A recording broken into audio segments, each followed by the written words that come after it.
Happy New Year, everybody. I am fired up for the year that stretches out before us, and that's because of what we've accomplished together over the past 7 years. 7 years ago, our businesses were losing 800,000 jobs a month.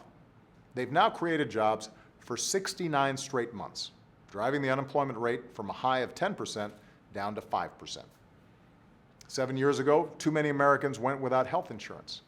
We've now covered more than 17 million people, dropping the rate of the uninsured below 10% for the very first time. 7 years ago, we were addicted to foreign oil. Now our oil imports have plummeted.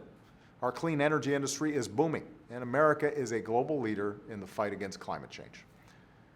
7 years ago, there were only 2 states in America with marriage equality, and now there are 50.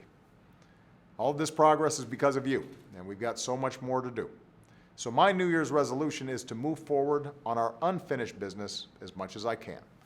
And I'll be more frequently asking for your help. That's what this American project is all about. That's especially true for one piece of unfinished business, our epidemic of gun violence. Last month, we remembered the 3rd anniversary of Newtown. This Friday, I'll be thinking about my friend Gabby Giffords, 5 years into her recovery from the shooting in Tucson. And all across America, survivors of gun violence and those who lost a child or a parent or a spouse to gun violence are forced to mark such awful anniversaries every single day.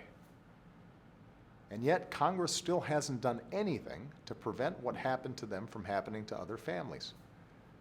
3 years ago, a bipartisan common sense bill would have required background checks for virtually everyone who buys a gun. Keep in mind, this is a policy that is supported by some 90% of the American people. It was supported by a majority of NRA households. But the gun lobby mobilized against it, and the Senate blocked it. Since then, tens of thousands of our fellow Americans have been mowed down by gun violence. Tens of thousands.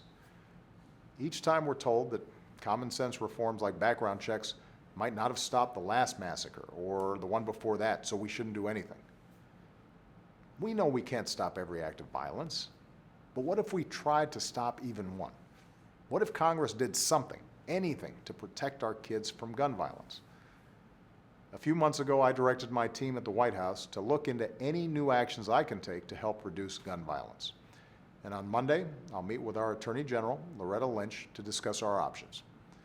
Because I get too many letters from parents and teachers and kids to sit around and do nothing. I get letters from responsible gun owners who grieve with us every time these tragedies happen, who share my belief that the Second Amendment guarantees a right to bear arms, and who share my belief we can protect that right while keeping an irresponsible, dangerous few from inflicting harm on a massive scale. So I know there are a bunch of us who care about this. If you are one of them, I need your help. Change, as always, is going to take all of us. The gun lobby is loud and well organized in its defense of effortlessly available guns for anyone. The rest of us are going to have to be just as passionate and well organized in our defense of our kids. That's the work of citizenship, to stand up and fight for the change that we seek. I hope you'll join me in making America safer for all of our children. Thanks, everybody.